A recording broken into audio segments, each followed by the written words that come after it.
पुस्तक महाकाल एवं जुग प्रत्यावर्तन प्रक्रिया भाग 35 विषय ध्वंसर देवता एवं सृजनर देवी।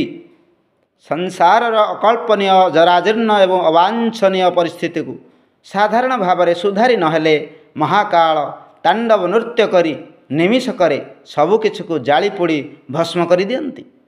बड़ बड़ महल अल्प समय मध्य ध्वंस पाई जाए, किंतु ताहाकू पुनर्निर्माण करने कठिन और समय सापेक्ष। ध्वंस ठारू निर्माणर महत्व अधिक। ध्वंस होइजिबा परे महाकालंक कार्य संपूर्ण होइगला परे सृजनर देवी महाकाली आगकू आसंती। से महाकालंकु तांडव नृत्य निवृत्त करी तांकु धराशायी करांती एवं निजे सृजनात्मक क्रियाकलाप अग्रसर हुअन्ते। पुराण रे महाकालींकु महाकालंक वक्ष उपरे छिड़ा होई अटहास करिवार वर्णना रही। पतिंकर छाती उपरे छिड़ा हेबा किपरि एक अड़ुआ लगे एवं कौतूहल जात हुए, किंतु वास्तव में यह जेपरि कौतूहलजनक सेतिकी ज्ञानवर्धक। कबीरंक ओलटा बंशी एवं खुसरोंक मुकरनी प्रहेलिका परि आमको लगे एवं ताहार रहस्य जानिबा पई आमे बुद्धि खटाऊ। शिवंक छाती उपरे ठिया होई काली अटहास करुथिले कि ना, ये सबु झंझट कथा चिंता न करी आमको तहिरे सन्निहित तथ्य को बुझिबा आवश्यक।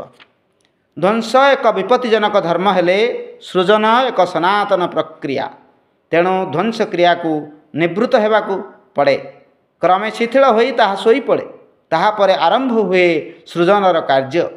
स्वाभाविक सृष्टि संचालन सृजनर कार्य तो थाए, ता सहित ध्वंस द्वारा जो विशेष क्षति होता है ताहाकू पूरण करिवार विशेष प्रक्रिया सृजन को ही करने को पड़े। यही विशेष उपयोगिता कारणरू संभवतः ध्वंसर देवता महाकालंक अपेक्षा सृजनर देवी महाकालींकर महत्व अधिक। शिव पड़ीगले शक्ति ठिया हो जाए। शिव पछरे रहती किंतु शक्ति अग्रगामी हुए। शिव सुप्त हेले शक्ति जाग्रत हुए। शिवंकर महत्व कमी जाए किंतु शक्तिर महत्व बहुगुणित हुए।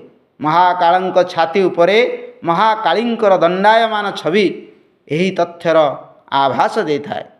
क्रमशः आगामी भागरे आहुरी आगकू